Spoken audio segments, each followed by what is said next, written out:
Good morning, everybody. Happy Friday. No sound. We're back. Good morning. Good morning. Happy Friday. It is nice to be here with you folks. If you're here with me, either on YouTube chat or on Discord chat, go ahead and say what's up. Let's see who's with us this morning. Thought something was wrong with your speakers. Yeah. Well, we're here now. Good morning, everybody. Good morning, Tony. Morning, Ricky, Boom Cycle, Trader Pixie. How's everybody doing out there? Hey, GC. Hey, Kim. I'm feeling good. It's Friday. Hey, Easy E. Hey, EQ. We got Nick. We got Big Mac. We got Fister 5. We got Dude. Good morning, everybody. We got CS Garza, ABB. Got the whole team in here. Hey, Jim. Everybody's here for the Friday action. Oh, look at this. Right when we got on, missed that beautiful short there from 871, our level right there.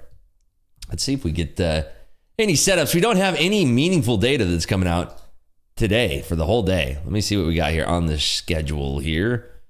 We got Canadian data out at 8:30, the retail sales for Canada. And that's generally doesn't move the U.S. markets all that much. We did have Raphael Bostic speaking earlier on CNBC, and he really didn't say all too much. We're coming back into this interesting zone over here. Good morning, Oatmeal. Coming back into this interesting zone of liquidity here. Bring this over to the chart. This interesting zone of liquidity that we've been kind of contracting around right here. So what I'd like to see is us break in or out below that level. If we do find some strength here, we could potentially take this long at a retest of 871 here. I really wish I would have been able to get that short there from 871. But yeah, there's going to be very limited data out today. We do have also Mester speaking at 12:15 today. But Harker speaking at 9 is more important because he's actually a voter. And he's going to be speaking on the economic outlook. So he's going to be talking about more of what we heard yesterday from Jerome Powell, which, by the way, he came out very, very hawkish and set the market to the downside. So the market's definitely feeling some pressure on that. And go back here. Wow, look at that. Wild move from 120 down here to 850. So some very negative pressure on the markets. We had a press release out from Apple this morning that barely made Apple move to the top side. So that should potentially give us some more downside pressure here. I want to see if we could potentially be taking a short into this area. Hey, good morning, Trader Mark. We are just kind of in this area of liquidity here. I think that we could potentially auction from this 50 area back down into the 40s or so. But we probably just want to wait for some more participation here in the markets. See if we have any order blocks that we want to go after here. Nothing really on the 15-minute, maybe on the 4 hour. Nothing there on the 1 hour. Nothing there. So if this is weak here, let's see. Weak into the 50s. I'm just watching this this area over here, this zone, seeing if we have kind of weakness. The problem is that, you know, going back here to the left, this whole area has just been kind of ping-ponging around here, and we swept liquidity on both sides, both up and down, but our levels have been beautiful. Down here, 798, back up to 871. So let's see if these 50s turn up and they show some weakness. I'm looking across the board here. Not a lot of movement out of tech. Today is MOPEX Friday too. So all the monthly contracts are expiring today. So that could inject some volatility into the market. But outside of that, no really meaningful news that's going to be coming out. I'm going to take a short here. And I want to add into this if we get back above like 55 or so. So I want to see up to 55, potentially 60. Rips, I'm trading Top Step on NinjaTrader, and during this week on the first 30 minutes of New York Open, I've been having data lag. Candles not printing properly and not closing on time. Have you experienced the same? No, I haven't. That is strange. I haven't had any kind of data issues on my end with Top Step. One thing you might want to try is to not use RTrader Pro and turn off plugin mode in NinjaTrader. That could potentially help as well.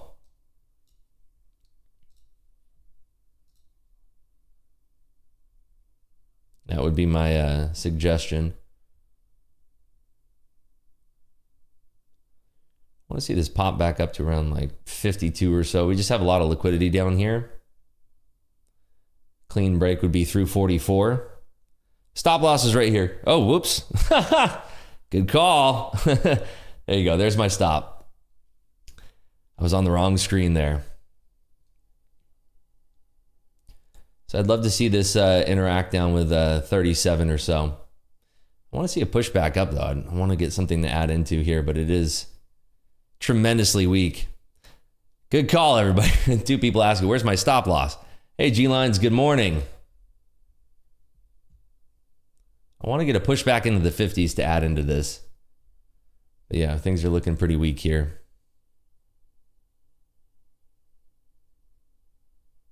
I think we'll get a nice fail down to 37 or so. Get cover ready here down at 37-ish.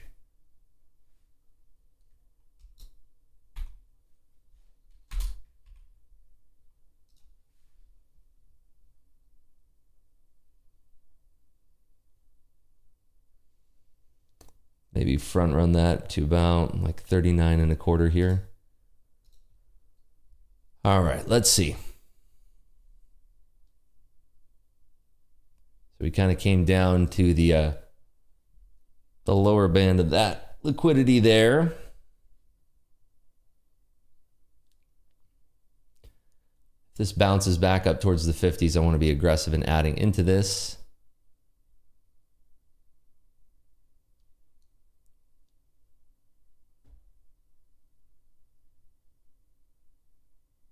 So just watching here.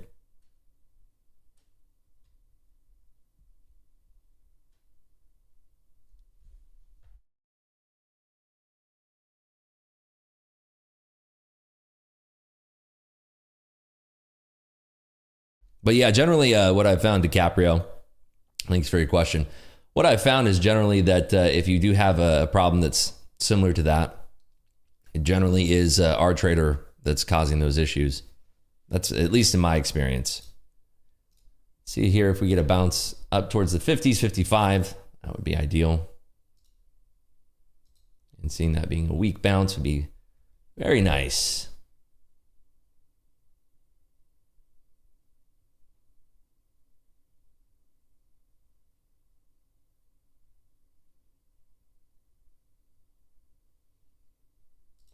I'm going to add right there, actually, as we are getting a little bit of a flush, and then I'll put another cover here at about 40 flat here. So there we go. Got two covers in. Looking for these targets to be hit, intercepting that push down into 37. First one tagged, second one tagged. Stop loss coming down. Move that to just below break even. And let's put another cover intercepting that 37 area, just in case. Right here. And we let it work. Either get stopped out. And we got stopped out. There we go on that bounce.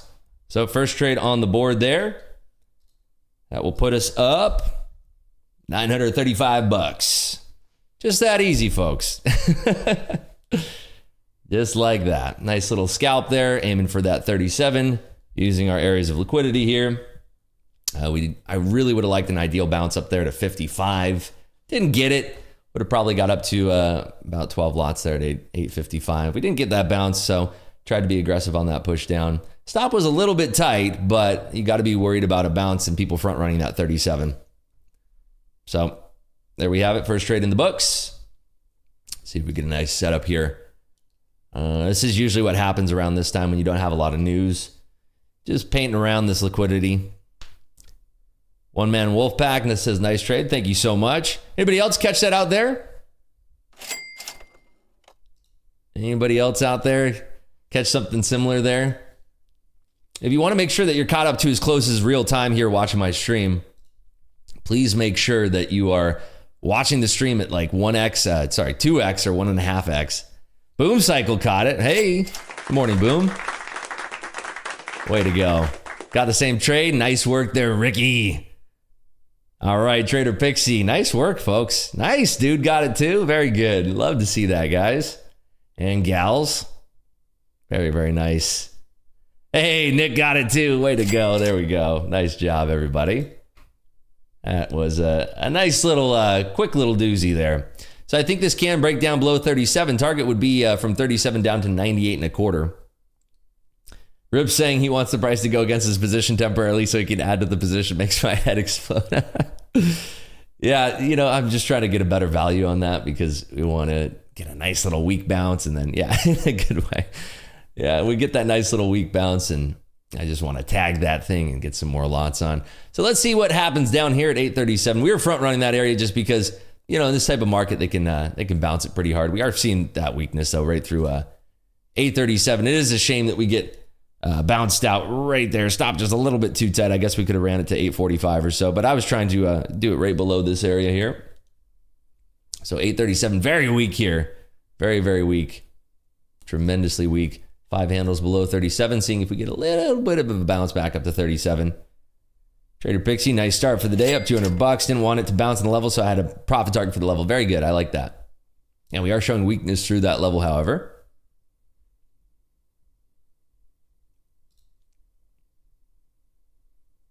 I did like the idea of front running that level because it can get a little tricky here. Good morning, Caesar. How we doing? Can absolutely get a little tricky here. So here we go. Bounce back up towards 37. This is bring this back up here. And if I don't have it switched over during the trade, please do remind me. Got to make sure we are doing that. So let's see here. It still is weak. I think it's going to interact with the lower area here that we have at 25 or so. Caesar says, fantastic short ES from 42.97, ready to cover. Love that. Very nice.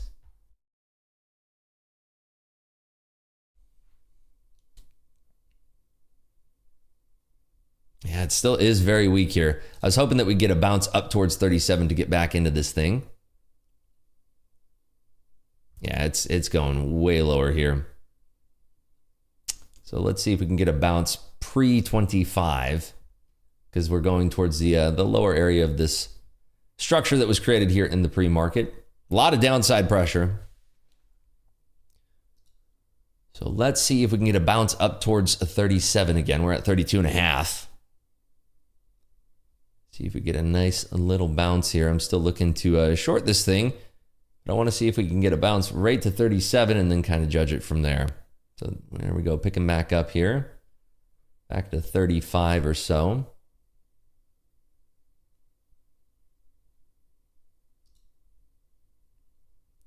Watching here.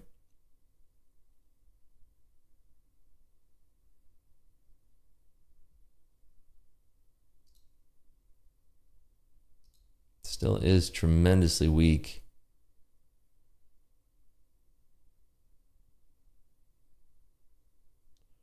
Just watching the price action. This is not the most ideal setup. I would have loved to see a bounce right back up to 37 or so.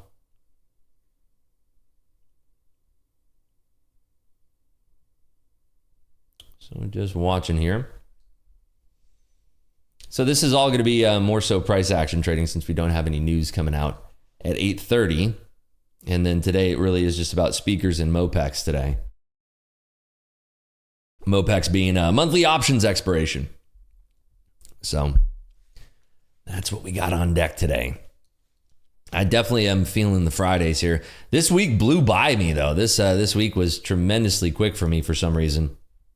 It It blew right by me. You can see down here is the area of liquidity that we would be looking to break through to the downside there. And it still is tremendously weak. I got to put on another short here, but I'm going to put my stop here at around 39.25. So if we do break 25, that's where I'm going to be adamantly jumping into this thing even stronger.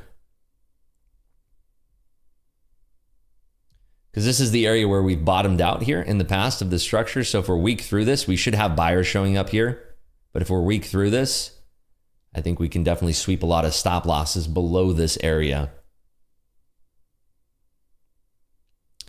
So let's see if we can get a bounce maybe up to the 30, retest 30s. Don't have a great entry on this, but this is kind of the area of the structure where we would have buyers showing up. So if we do have a break, it's going to be tremendously strong. We do have stop losses below this area. So that's kind of the trade that we're looking at here. All that time, I was looking for bounces to get back in short, but this thing was just so weak. So let's see if we can get a bounce here at this area. This should be a predictable bounce area at 25 here.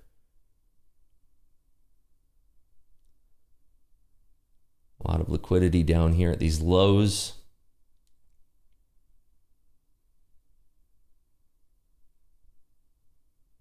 And it still is forcefully selling down here at these 25s. Microsoft weak. NVIDIA is weak here as well. But this 25 area should be bouncing. Let's see. Yeah, we would have a lot of stop losses below this area here.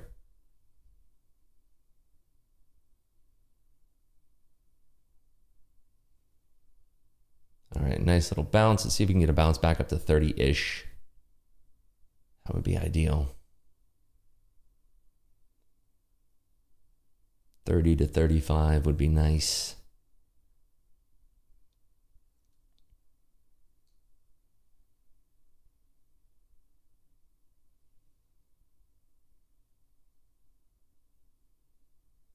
Just watching the tape here to see how we have some folks that are looking to cover down here below into this area.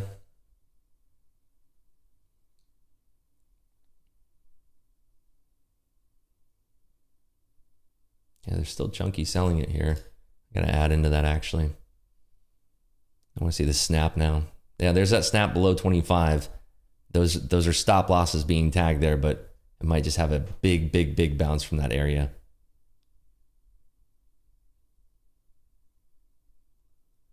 Let's see here. So we tag those stop losses right below 25. Predictable price action there.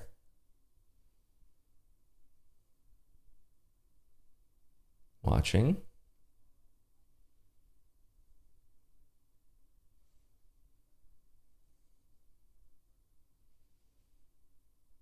Aggressive sellers still.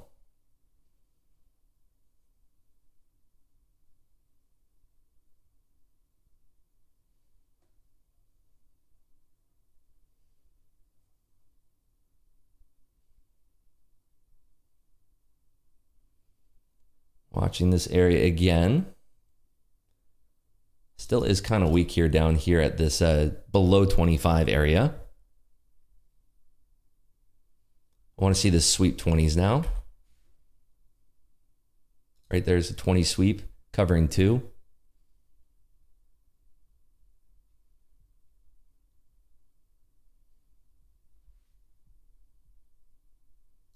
Predictable bounce there at that area as well.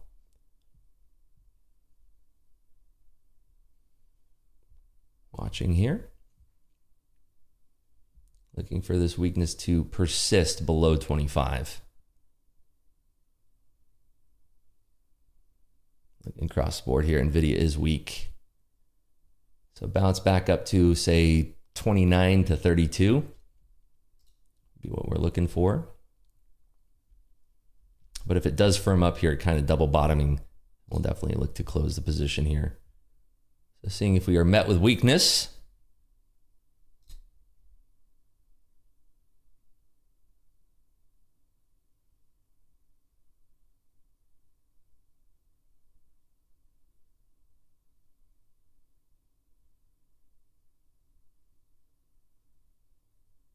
Watching here at 25 again.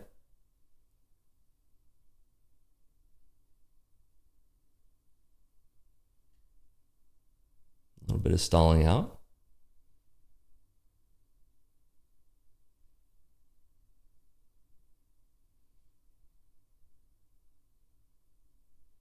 Heavy weakness right there. Looking for another quick cover into the bid, front running this 20. Let's watch. Right below 21 should snap.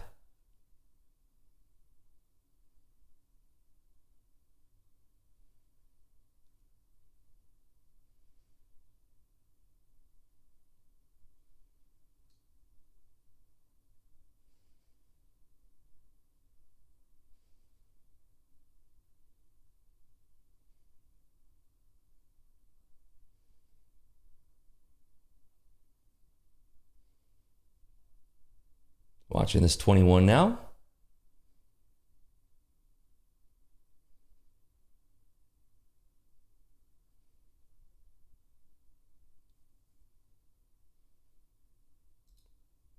Covering at the bid. Took off 3 there. Now watching for this 20 area to snap. Actually move my stop loss down in case we get a huge jump up here. There we go. There's that snap. Beautiful. Chunky covers right there. I'm going to look at covering just right here, getting 1 out there. And we'll move our stop loss to break even there. Let's see if we can ride the rest here on down. It's a nice flush.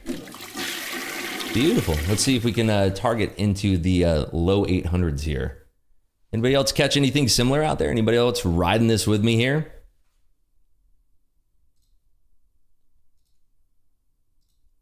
Nice work there, dude. Boom. Way to go. Beautiful work, everybody. Nice drooping lows here. I'm actually going to move my stop loss in case we do bounce back up pre-19.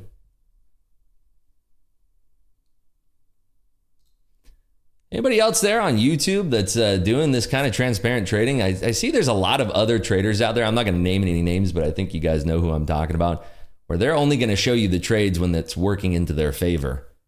And that's just not fair. That's not going to teach you anything. Those streams are trash.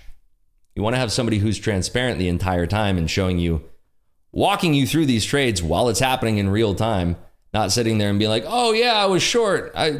Everybody, did you get this? I was short. I forgot to show you my entry. There we are, low 800s.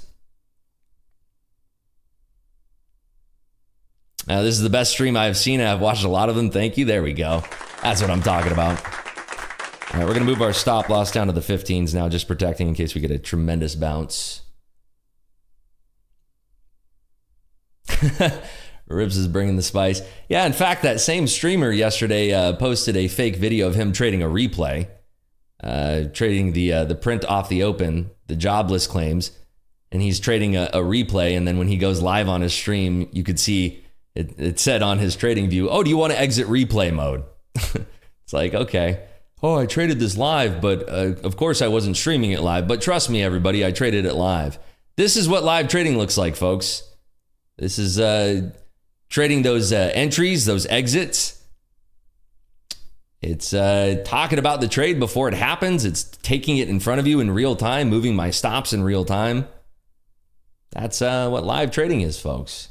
Don't get fooled out there by the other charlatans that you will encounter that don't actually trade live for you. For sure, you're one of the most transparent traders on YouTube. Appreciate your honesty. Thank you so much.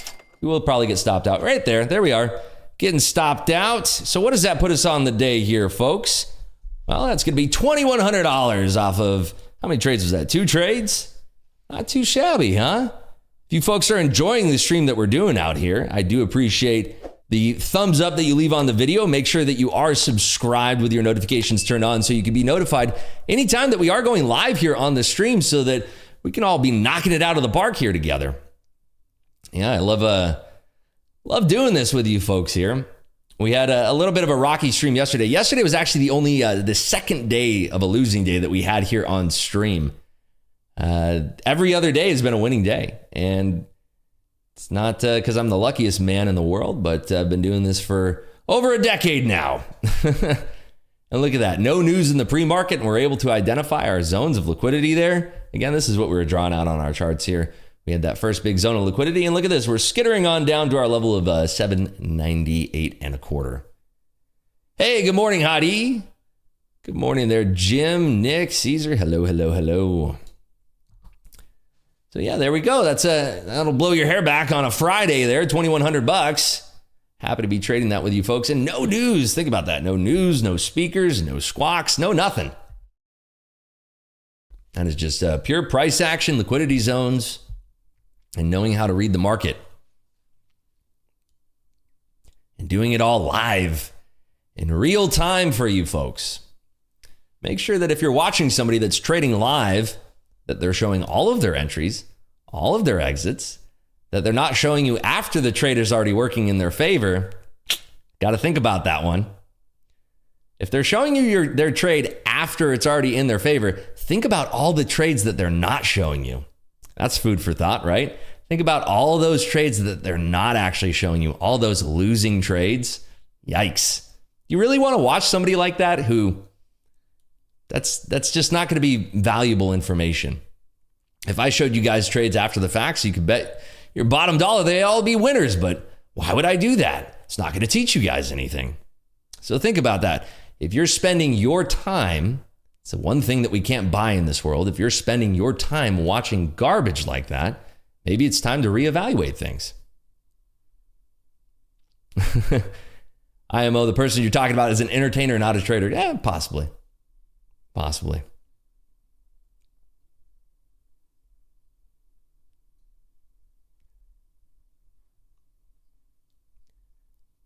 All right, Canadian data coming out here in 10 seconds. Let's see. Canadian retail sales. See if this moves the market at all for us. Here it is. Is this going to inject any kind of volatility into the market?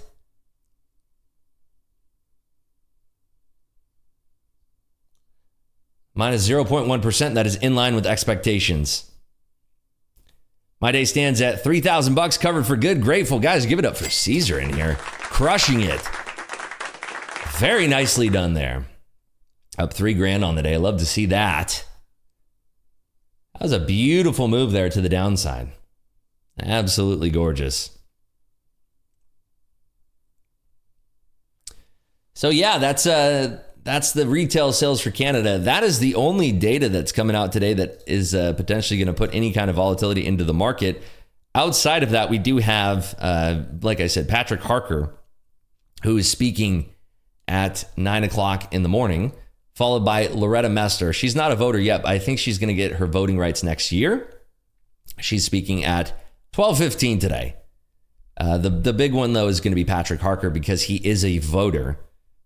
And he's going to be talking about the economic outlook. So he's probably going to be echoing a lot of what Jerome Powell said yesterday. We're going to go over that in the morning call today in Clubhouse.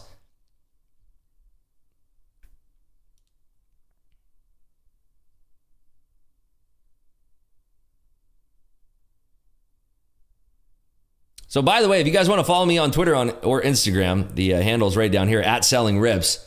If you want to follow me on there, I'm very active on both Instagram and Twitter. If you guys want to follow me there as well. And as I said before, there's let's see, how many of you folks are in here right now? Let's see. Well, we got 75 of you guys in here and only 37 likes. I think that we can pump that up to 50 likes. If there's 75 of you folks in here, let's go ahead and pump this video up to 50 likes for this beautiful Futures Friday here.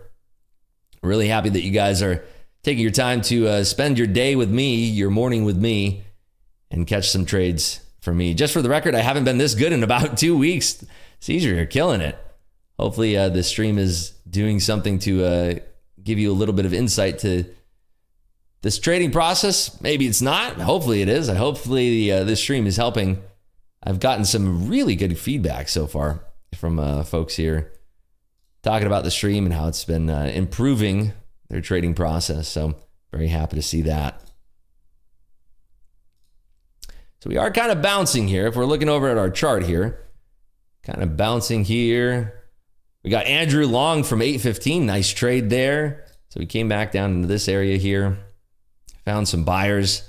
Didn't quite double bottom. If you're trying to run that trade to 798, that's why it's good to front run trades sometimes.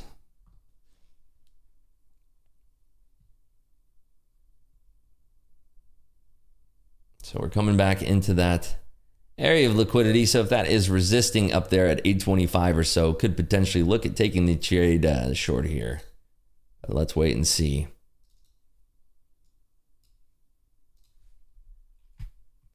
Smash the lucky like love button. I love that.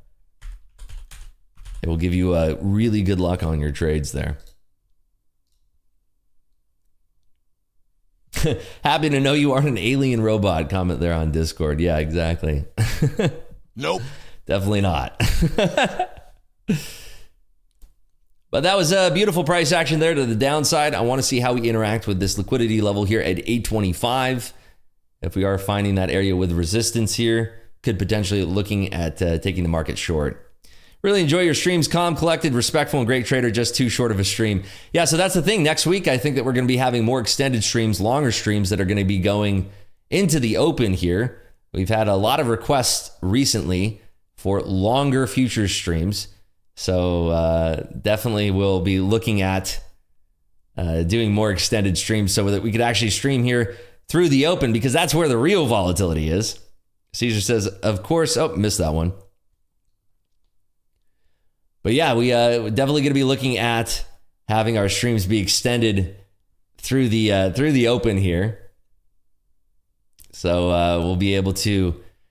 I think the audience too. There's going to be a lot more people here because it's interesting. Is if you haven't been trading for a long time, maybe you don't find the value in waking up early. I wake up very early, 2 o'clock, 3 o'clock in the morning because I'm on the West Coast.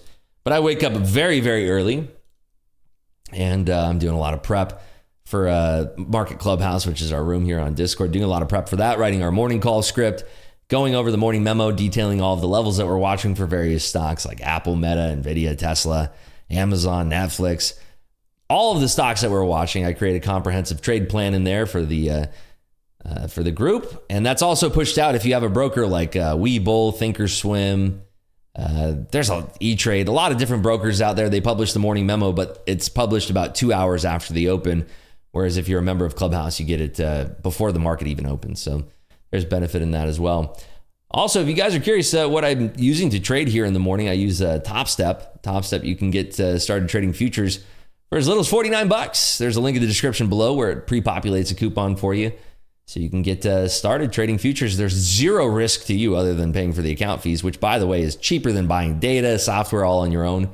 And if you pass the combine test, which is not that difficult to do, if you pass that combine test, you get a funded account and they pay you out on that account where you don't have to do any deposits yourself. Caesar says, of course, the stream has helped me a lot. Surround yourself with winners and you'll eventually become one of them. I love that. Love that attitude. Andrew says, early morning has a little less volatility if you get scared trading in opening range where you can get 40 to 50 handles in the first minute. Exactly. That's true. You just definitely want to be trading smaller size too when you're trading the open, because it can, I mean, if you're trading the same size that we're trading here in the pre-market, I think we got up to 8 lots on our biggest position here, our largest position. If you're trading 8 lots in the open and you don't have the drawdown to be able to withstand that amount of volatility that you're going to have in the opening moves there, you can get your face ripped off pretty quickly.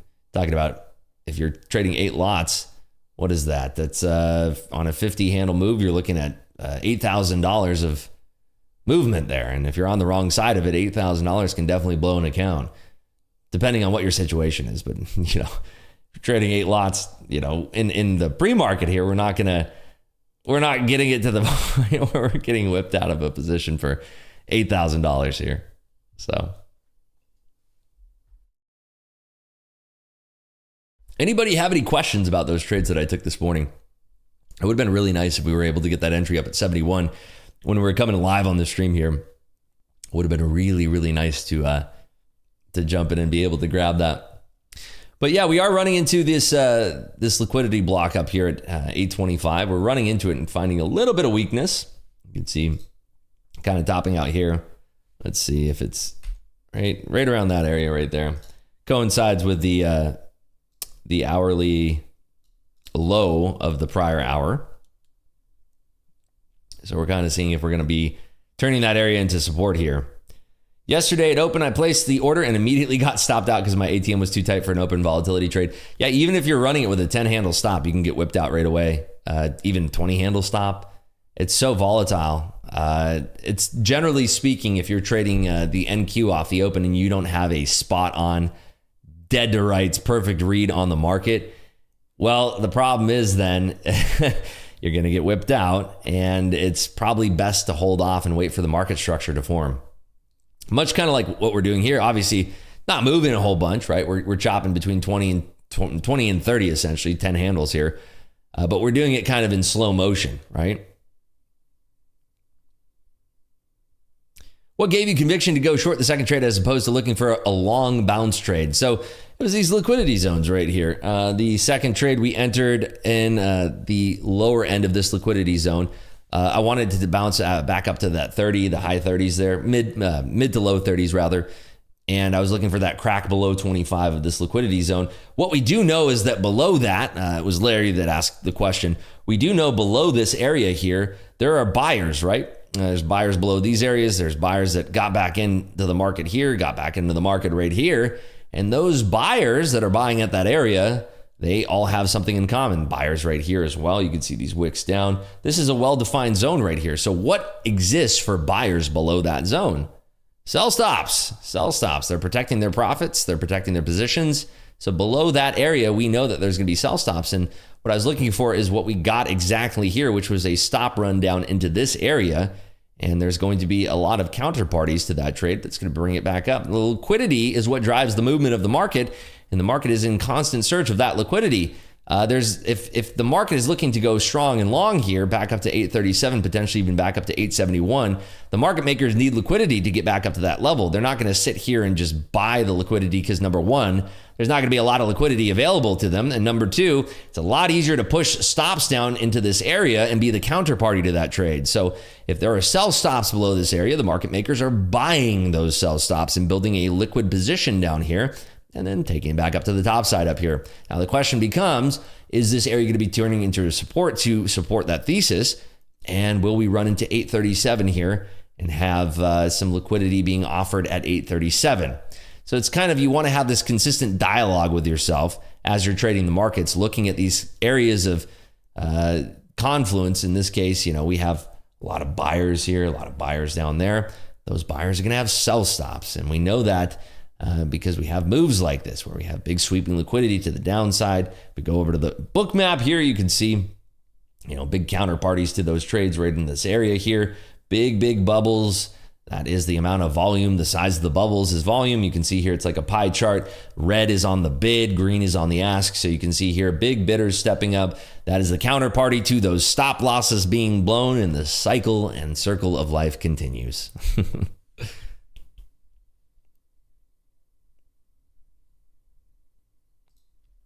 That is the circle of life in the market. It's a constant search of liquidity.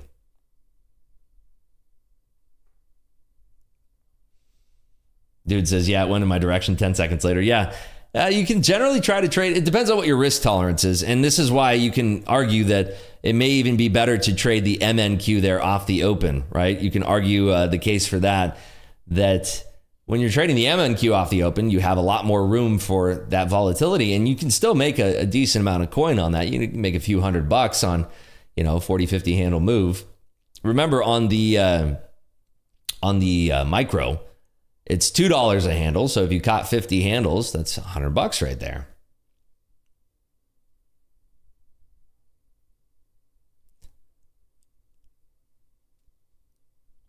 So I think we're going to be in a blackout period next week for the Fed. Next week, wow, it's already October 20th. This month has completely flown by. Yeah, so next week is the next full final week of October here. I like trading MNQ with 5 lots, and I sell 2 or 3 and then keep the rest as runners. That is an amazing strategy. And if you guys didn't know this, the easiest way to comprehend the micros versus the minis is that it's just 1/10 of the size. So if you want to trade an equal position, let's say you're trading 1 mini, the equal position for the micros would be 10 micros. It's 10x the 1/10 or 10x, which either way you're looking at it. So 10x the micros equals 1 mini. And so the issue with trading 1 mini in the NQ is that you can't take off half of a mini. So how do you solve that issue? Well, what you do is you trade the micros. In this case, you trade 10 micros and you want to take off half of a mini, you would sell 5 micros. Or you can even piece it out a little bit. You want to sell 10% of 1 mini, you sell 1. If you want to sell 20%, you sell 2, and so on. And so in that way, it allows you to trade smaller size, but then it also allows you to keep portions of one single mini as a runner. And so that could be very valuable to folks out there who are trying to not trade as heavy as a position. And if you're trading in the MNQ off the open, generally there's going to be a lot of volatility in those moves. We've seen opens where we have 100, 200 points, sometimes even 300 points off the open, up or down. And there's a lot of volatility, and you don't have to put as much capital at risk depending on what your sizing is. Obviously, if you're trading 1,000 micros, it's the same as trading 100 minis, right? And if you're trading, only just 1 micro, it's the equivalent of trading 1/10 of a mini. Excited for the day the 50K account will let you buy 5 lots and sell off some, not all at one time. Yeah.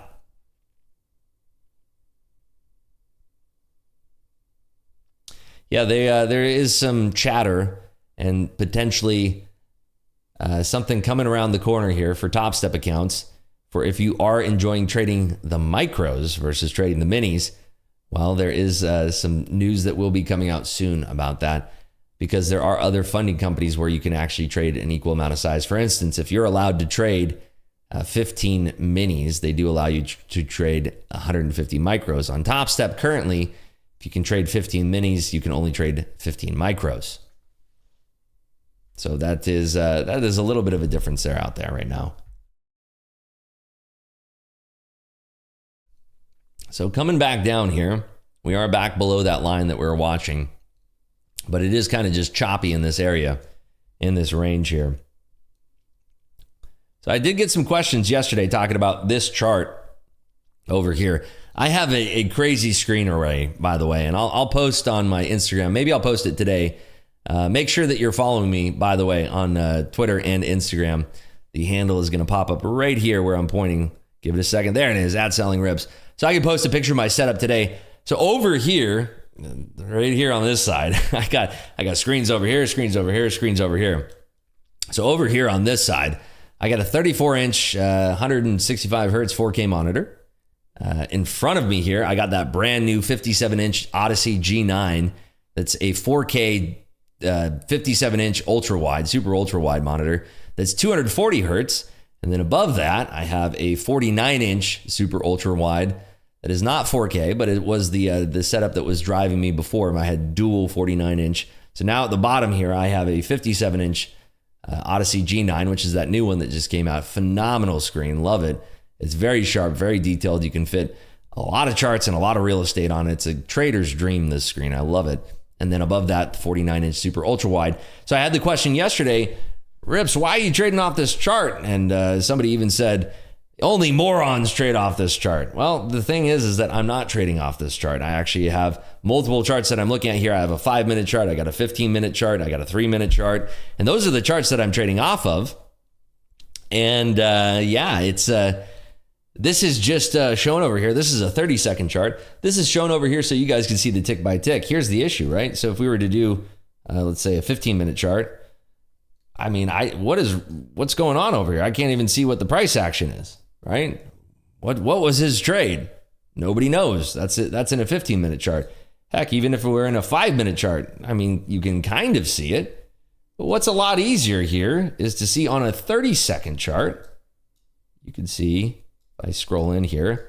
Oh, there's Rips and his executions. How about that? Right? Would love to see that. Yeah, thinking to change to the 49s. The 49s, by the way, I bought them. I had 2 of them. I still have 1 of them up here. I'm not going to switch to dual 59-inch screens because, number one, it would block my camera because these things are massive. I mean, 57-inch widescreen is... It's incredible. It's like almost like trading in VR here. It's an amazing, amazing screen. So the 49 inches, I bought those initially, those dual screens. I probably bought those back in 2018 or 2019, right when they first came out. I think it was 2019 when they first came out. And I bought 2 of them. And those screens, when I originally bought them, because I pre-ordered them, and I was one of the first person to get those screens because it was a dream for trading, right? And those screens, I think at the time were somewhere between $1,800 and $2,500 per screen. Those screens now, and the model number, it's the CRG9. I think that you can get those brand new on Amazon now for around $800 per screen, which if you buy 2 of them is cheaper than buying what I paid for per screen. So incredible. Absolutely incredible. The 49-inch screens, they're 120 hertz. They're not in 4K. They are generally, it's like having 2 1440p monitors side by side, 2 27-inch screens. The new screens that I have here, well, the new 57-inch, that screen is, it's like having 2 34-inch 4K monitors side by side with no bezel. And it's phenomenal. Do you have the MBO package with your bookmap? I don't know. I don't think so. I have the Global Plus and all that jazz, but I have full market depth. Not really sure, but I use Rhythmic on Bookmap. Lots of sunscreen required too. You know what's funny is that if I ever open up a window that is white, it's because I love dark mode, right? As you can see, I mean, this is all dark mode over here. I like trading with dark mode stuff, but if I open a screen and it's white, let me see here. Let me do a white screen. Ready for this? Let's see. It's so bright. It's like a whole new lighting setup for me. It's insane. But yeah, it's like having to, I need sunscreen. It's the nits on this screen are insane. Oh, MBO shows the icebergs and stops. You know, I like to do that by hand. I think it can kind of muddy up the chart. So you get like a couple little indicators here on Bookmap. It can kind of muddy up the chart. I like kind of eyeing out icebergs. Don't forget sunscreen. Thank you, Apex. Yeah, I kind of like eyeing out the zones on my chart on my own. You know, I don't know. I'm old school. It was actually even when I first started using Bookmap years and years ago, it was actually one of those things where I was even uncomfortable using it because I was running it with the time and sales and it was kind of distracting. I don't even run time and sales on Bookmap anymore. I have it in a different screen. But point of the thing, the point I'm trying to make here is that, you know, when it came to Bookmap, I found that the less that I had kind of muddying up my display of Bookmap, let's switch over to it for a second here.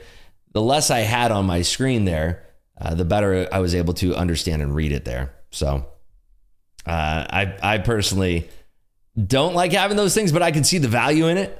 I could definitely see the value that you would have in running those extra things on top of it. But frankly speaking, the more time that you spend on Bookmap, the more time that you're spending using Bookmap, even if it's not the primary focus that you're looking at all day, it will help. Now, what you don't want to do is use Bookmap and start to think that you're going to understand it overnight. I have over 10,000 hours easily using Bookmap, and it's because I've been using it for years and years now. I mean, I was using one of the original versions of Bookmap when it first came out. I can't even remember what the version was, but I think we're on version 7 now. I want to say I was on version 4 or 3, something like that. But it's a very good tool if you know what you're looking for, and it's used in combination with other tools. It's not, I mean, it could be an end-all be-all tool for you, but it's one of those things that's best used in combinations. Trying to decide between Bookmap and Footprints, you get the same story, just different formats. Exactly. It really is just, you know, it's whatever your flavor is, whatever you're more comfortable using. For me personally, I love using Bookmap personally. That's what I love.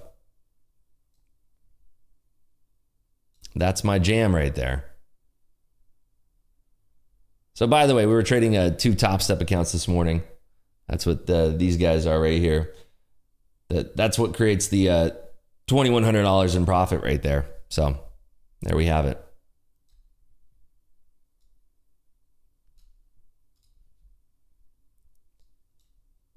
So yeah, that was our trade this morning. That was a lot of fun. 2 trades there.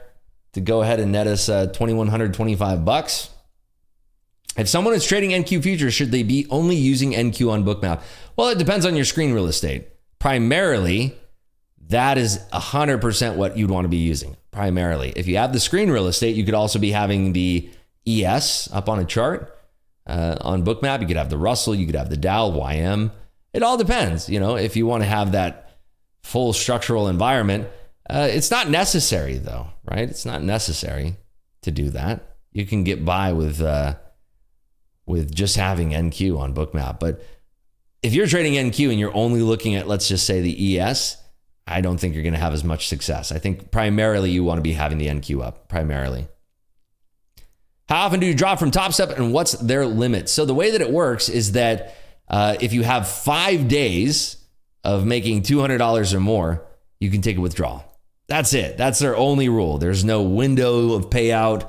There's no games or tricks or anything like that where you have to, hit a certain balance by a certain amount of time and all that. Top Step, in my opinion, coming from somebody who used to trade futures primarily with their own cash, I would say that Top Step is the closest thing that you have to trading your own money.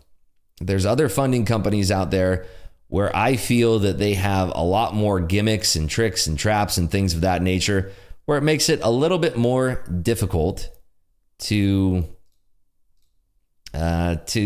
be successful with it, I guess you could say. So I highly recommend using Top Step. There's a link in the description right down below if you want to use Top Step yourself. And if you're using these other funding companies, they have trailing drawdowns that exist intraday. And with Top Step, if you're trading a funded account, when you're at a funded level, that drawdown limit, it stops at whatever the account level is, and then it just stays there. So that's another good thing. The other thing is that it is calculated at the end of the day, not during a position. What is the limit on that withdrawal on Top Step after that 5 days? So every single time that you have 5 days of $200 or more, you can withdraw up to 50% of your balance. And then the clock resets every single time you take a withdrawal. 5 more days of $200 or more, take 50%. Once you have a total of 30 days, it doesn't have to be consecutive, 30 days of making $200 or more, you can withdraw the full balance of your account. But the thing is that if you're doing well, if you're trading well, you're going to get called up to the live funded level, and they'll allow you to withdraw when you go to that live funded level. But the whole point is this: if you're trading your own money, in futures, you want to have drawdown room. You want to have space. And so after you beat the trailing drawdown and you actually have your money in your funded account, you're not going to withdraw 100% of your account, because then you're kind of left with nothing. You're not going to be able to trade around that. And this is why I say it's the closest thing to trading your own real money. And being able to withdraw 50%, I mean, generally speaking, you're really not going to withdraw the full 50% if you're wanting to have equity in your account. You want to have a little bit of a cushion, because like you guys saw yesterday, it's not all rainbows and butterflies and puppies out there. We're going to have losing days. Like yesterday, we had the biggest losing day on stream, only the second losing day, but we still had a losing day on stream here. You're going to have losses, and you need to have that padding in your account to be able to absorb those losses. And that's why there's the maximum daily drawdown in your account to stop you from trading that day if you're out of sync, which, by the way, they can modify if you're doing really, really well in your account. And there's just a lot of rules that are put in place to actually help you out as a trader. Whereas if you are new to trading and you haven't made all of those pitfalls yourself, you don't really know what you're missing out on there.